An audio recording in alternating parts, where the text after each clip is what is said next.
Okay, good morning, everyone. Happy Tuesday. Hope everyone is doing well.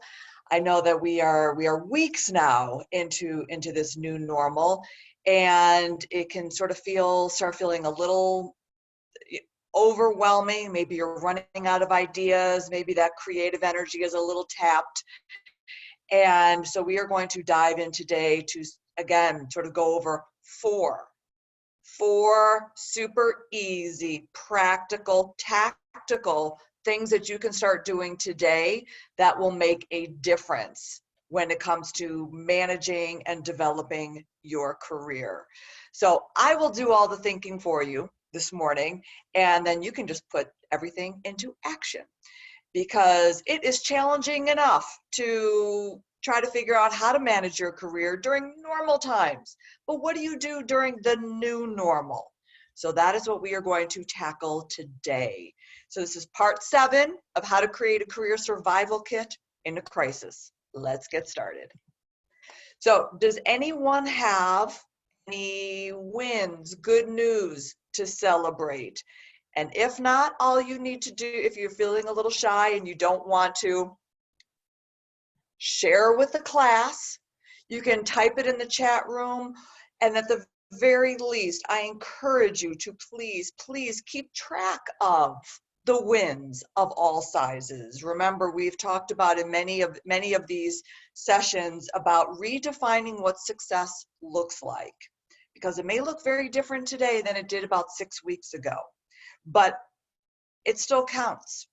Gratitude still counts. It's that power of positivity that is really going to make a difference and is going to get us through this very difficult, challenging period. So if you don't want to share with the class, I completely understand. Just make sure that you are tracking it, whether you are waking up with a full heart, full of gratitude and appreciation for what you do have, for what is going sort of well in your life. Maybe you're keeping a brag book, as we've talked about, with wins, successes, accomplishments, achievements, good news, things like that, because you're also going to want to look back on this and realize that there were some high points. There were some high moments that you're going to want to celebrate. All right, let's dive into the 4 tips for this session. The first one is to manage your emotions. So last time we talked about sort of really elevating that sense of self-awareness. And really what all this means is to pay very close attention to your emotional intelligence. And managing your emotions is a huge one. So here is just an illustration of on a regular day, back when things were semi-normal, sort of the full range of emotions that we could all face in the workplace. There are highs and lows, there are outbursts, there are challenges, there are things that can set us off. We can be confused, we can feel frustrated, disappointed, excited. It can absolutely run the gamut, as it does. We are emotionally sort of wired and driven beings. But what's really important now more than ever is your ability to manage those emotions. And because right now, everything is heightened, everything is elevated, everything can sort of feel on edge, everything can set you off. There's a lot of miscommunication right now. And one of the things sort of with this tip, and I really want to encourage you, because just like every week, it's similar to a lot of the TV shows where they say ripped from the headlines. So all of this is sort of ripped from client experiences that I'm having every day with my clients. And so with everybody working from home and working remotely, and there's a lot more email going on. There's a lot more sort of miscommunication going on. There are a lot more assumptions going on. So I have one client right now who she works for herself. She's a consultant. And she was trying to reach a prospective client. She was sending email after email, and she never heard back. And she made an assumption and got super upset because she thought that everything was on track to land this new client, and then it was just crickets. You had a similar experience? And she, because again, everything is so heightened and it just feels like our nerves are so raw that immediately she just assumed, flew off the handle, that now the client doesn't want to work with her. She must have done something wrong. And it's so not the case right now. So now more than ever, it is really important, at the very least, if you feel yourself elevating, take a breath, a pause, a beat. Another situation with another client, she got an email late at night, after midnight, from her boss, and which she interpreted as all bad news. Let's just say that. It was literally a laundry list of things that she hasn't done and things that she must do immediately. It sent her into a complete spiral, and now she's second guessing the decisions that she's made, the priorities that she was focused on, the initiatives, the projects, and she got herself all wound up and thought for sure she's on the verge of being fired or furloughed, and didn't have that luxury of just walking down the hall and having a one-on-one, just a quick touch point with her boss. And so she misinterpreted the fact that it was late at night, the tone, right? All of these things that happen during normal times, but right now it's worse. So after she took a beat, took a pause, and just calmed herself down, she was able to sort of explore an alternative reason why that email was sent. One, because her boss is also working from home and has young kids, and sometimes late at night is when he can actually get to his emails. The second reason was also too because he wasn't yelling at her. He was essentially doing a brain dump, because here are all the things that I was thinking about during the day and I didn't have a chance because, like everyone else, I'm trying to manage 9,000 new things during my day. So now more than ever, I just challenge you, I encourage you to maybe think of some alternative reasons, explanations, motivations behind, some communication, some scenarios where you may find yourself getting upset. And before you lash out, before you reach conclusions, just imagine maybe that there is a different point of view, a different reason.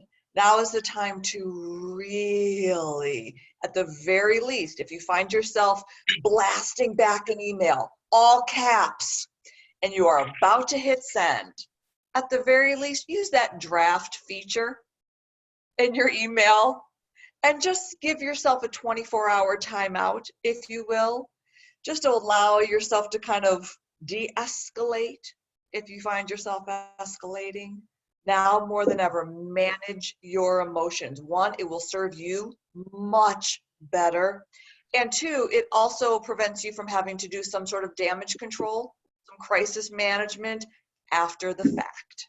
So save yourself right now. Manage your emotions.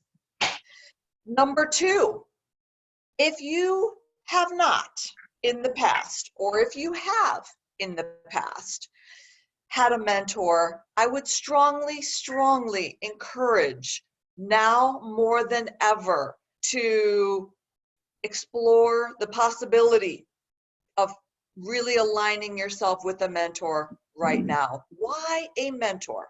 Well, the first thing that I want to point out is that one of the greatest differentiators between male and female success in the workplace, regardless if you work in a traditional work environment, if you work for yourself, if you're looking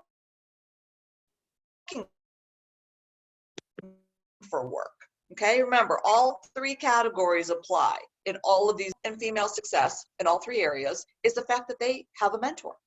They are much more accustomed to the idea of a mentor, the structure of a mentor, whether it's formal or informal. And because think about it this way, that's what the old boys network is, right? It's a mentoring club, if you will. When you find out somebody is taking so-and-so under their wing, this one is being groomed, it is a form of mentoring. And women, we are slowly catching up. But a couple of things. One, we are horrible at asking for help. We view it as a sign of weakness, whereas men will ask for help all day long. And why is a mentor so important?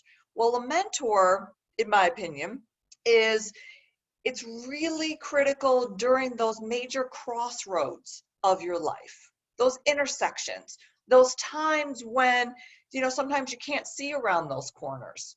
You have an abundance of questions that need answers. And you could really take advantage of someone's insight, their advice, support, guidance, suggestions. I always say with a mentor, let somebody else's hindsight be your foresight, right? And here's my example that I always use when I talk about mentoring, because I fall into the same camp. I'm going to do it all on my own. I know what I'm doing. And if I don't, I will figure it out and I will fake it till I make it. I was writing my book, and it's when I finally, that light bulb went off. I was like, oh, look, there are plenty of other people out there who have written a book. Because another way to think about a mentor is think of somebody who's about 30 seconds ahead of you on whatever journey you're on, right? Learn from their experiences, from their mistakes, from their successes. So I reached out to somebody who I really admired. Great writer, speaker, everything that I wanted to be and do. And so we sat down and I asked her if she would be my mentor. She said yes. And so first misperception or assumptions that we make, in that people genuinely want to help you, but you have to help them help you. And she said, you drive the meeting and you buy me a cup of coffee. Done and done. Got it. And so we sat down and she said, what is the title of your book? And I am super linear, super logical. And so, I don't know, I had about 150 words on the title of my book because I wanted people to know very clearly on the outside of the book what was on the inside of the book. And she said, that's not your title. You need something snappy. And she starts snapping. She said, go home. You need 2 words and something that you can build a brand around. And so I went home. And I don't know about you, but for myself and so many people that I work with, over the last 150 years that I've been doing this, is that we all find it much easier to disappoint ourselves, but really hard to disappoint somebody else. And that's also what a mentor does, is that they help to hold you accountable during those major crossroads, those moments when you need that support. And she said, come up with your title, send it to me by midnight. I kid you not, it was about 11:59 that night. After some brainstorming, couple glasses of wine, my husband and I came up with Woman Up. I emailed her the title, and within 2 seconds, she emailed me back at 11:59, and she said, congratulations, that's the new title of your book. And it was a finite amount of time that I worked with her, but it was probably one of the most invaluable experiences. And it was enormously helpful. And so just from an anecdotal standpoint, we can probably recognize that mentoring is a good idea. But here's some statistical evidence. People who have a mentor make more money. Who wants to make more money? People with a mentor are 5 times more likely to get a promotion than those that do not have a mentor, right? 82% of executive women say that having a mentor was critical to their success. Mentoring increases productivity by 88%. So regardless if you want sort of the anecdotal side of mentoring, if you want the statistical side of mentoring, it makes really good sense. It makes good business sense. It makes good common sense. And now more than ever, you are probably finding yourself with a boatload of questions. How do I navigate through this? How do I re-enter the workplace? What's my re-entry going to look like when I get back to, my office? I've been furloughed. What if I want to make a career move? How do I navigate? How do I manage my boss remotely? How do I manage my team remotely? I'm having major challenges. Mentor, mentor, mentor. Okay? And again, doesn't have to be a lifelong codependent relationship. You don't have to marry your mentor if you don't want to. But for a finite period of time during those crossroads, can't recommend a mentor enough. Number 3, during this challenging time, during this time of crisis, it is your ability to demonstrate how well you adapt to your new surroundings, how well you adapt to the new situations, the new circumstances, right? I cannot tell you enough. And again, this is ripped right from the headlines. We are, in week 5, I think, of sort of the stay-at-home suggestion or recommendation, depending on where you live.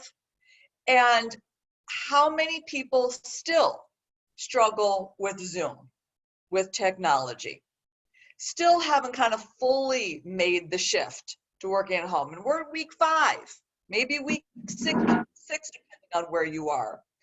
What is going to separate you from the pack is your ability to demonstrate how well you adapt, you pivot, how agile you are, how quick you are to learn new things, to anticipate what your boss wants, what your organization wants and needs, how you solve the new problems and challenges that exist today and will exist a month from now, how you are proactively managing this.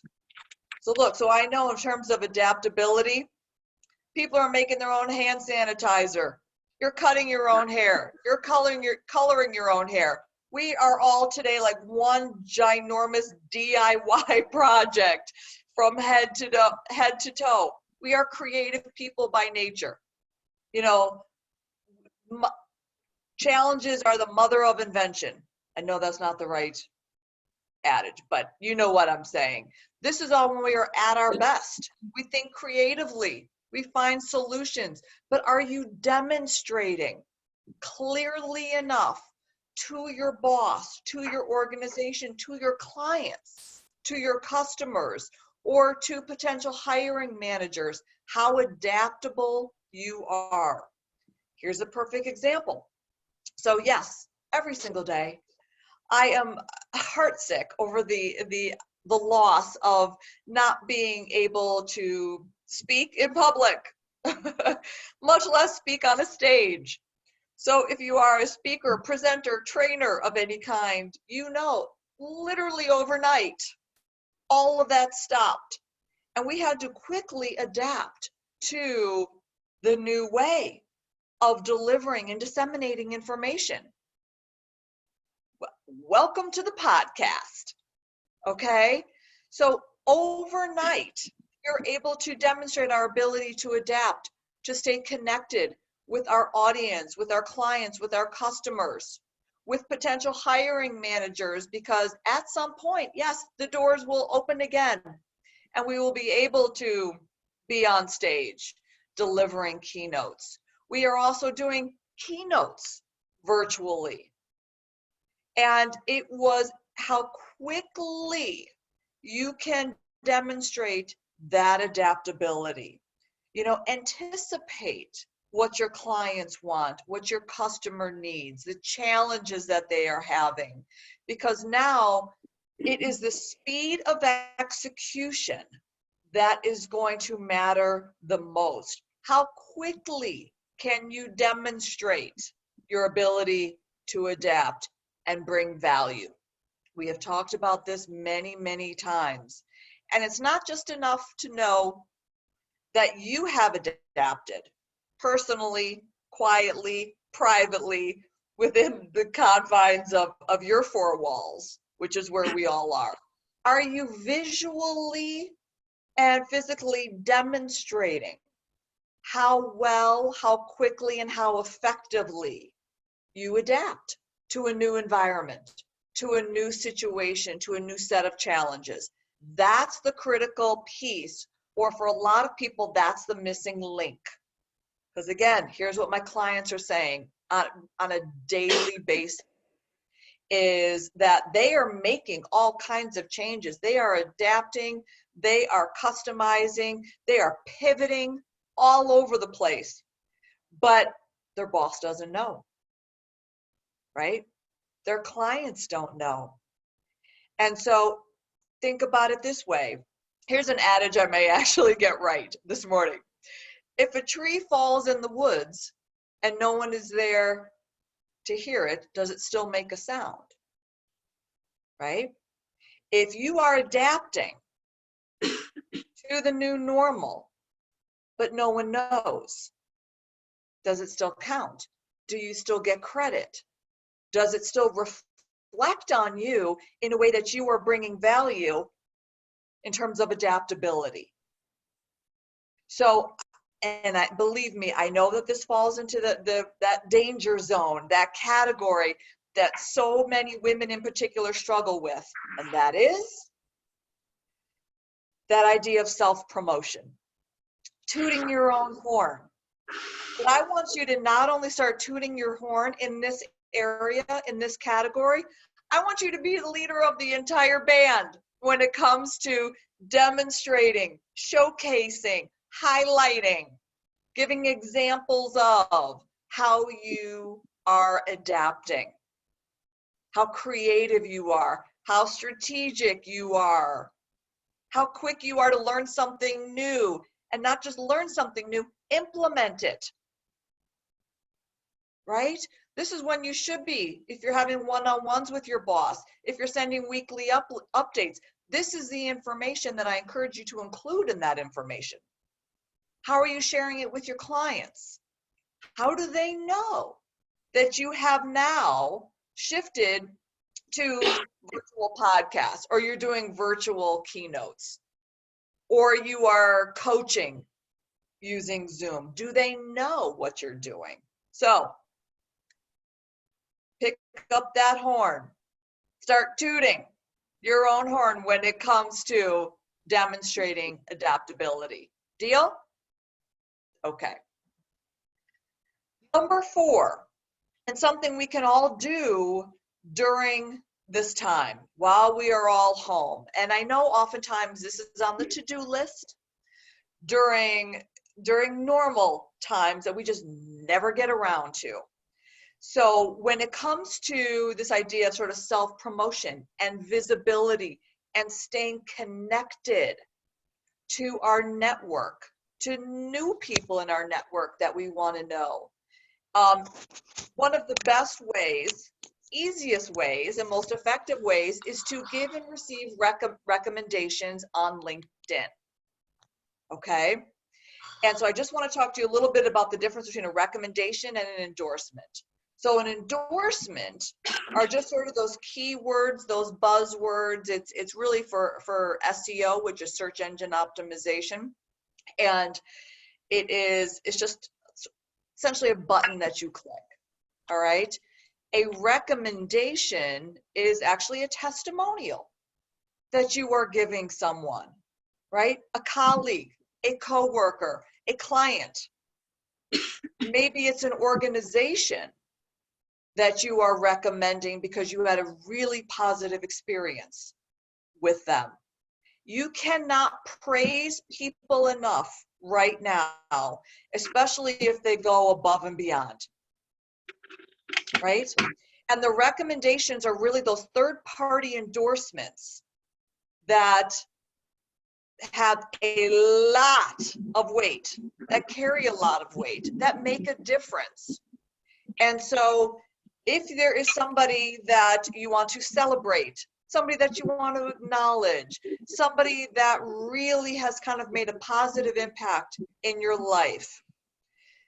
Now is the time to go to LinkedIn and provide a recommendation, a third-party endorsement, a glowing recommendation. Now is also the time to ask for recommendations, okay, from colleagues, from coworkers, from clients, from people that you have done business with. Okay? You want to boost that profile of good news. So how do you ask for a recommendation? Well, so I'm going to separate sort of old school and new school. So back in the day, a recommendation was literally a letter of recommendation, right? It could be a lengthy letter. And today more than ever, people thinking, I don't have time to write a letter. So if you are asking someone for a recommendation, first of all, let them know why. You know, it would be super helpful if you could provide 3 or 4 sentences. So now you're separating it from the old school letter of recommendation, brief. It would be super helpful if you could provide 3 or 4 sentences highlighting. Okay. I just want to remind everyone, if you're not on mute, please mute your mic. Thank you. It would be super helpful if you could provide 3 or 4 sentences highlighting or referencing that really positive customer service experience you had last month. Or if you could provide, you know, just a few words about sort of how I manage that project. The keynote presentation that I gave, the meeting that I led. And so here's why this is so important, is that the more sort of direction that you give someone, the more likely, one, that you will get back some information that is actually helpful for you.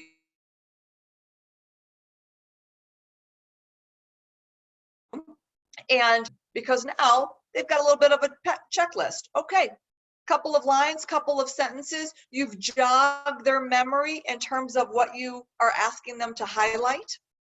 And also too, it is reinforcing that brand online, because if you are all about customer service, if that's how you want to be known, if that's what you are known for, then clearly you want those recommendations to reflect that, to support that, to give additional sort of words and recommendations around that skill set, right?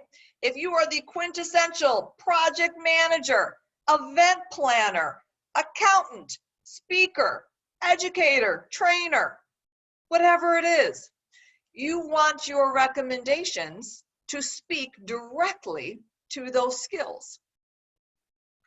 And so here's the example that I always give in this category. So I had a client many, many years ago, and I gave her the same suggestion, the same recommendations about getting a recommendation on LinkedIn in terms of providing a little structure, a little direction, so you can get back some information that will be helpful for you. And she swore up and down, no, my people know me. They know exactly what to say. This is not going to be a problem. Well, she gets back her first recommendation, and let's just say her name was Susie. So she gets back the first recommendation, and it said something to the effect of, Susie is a blast at happy hour. Now that may be true. Susie was a wonderfully social, super engaging coworker, but that's also not something that you would probably want to share on LinkedIn, because it could have a whole bunch of potentially negative connotations or misinterpretations, right? Essentially what the person was saying is, she is wonderful at developing interpersonal relationships. She plans spectacular events. She has a knack for bringing people together. And those were the skills that she wanted to highlight.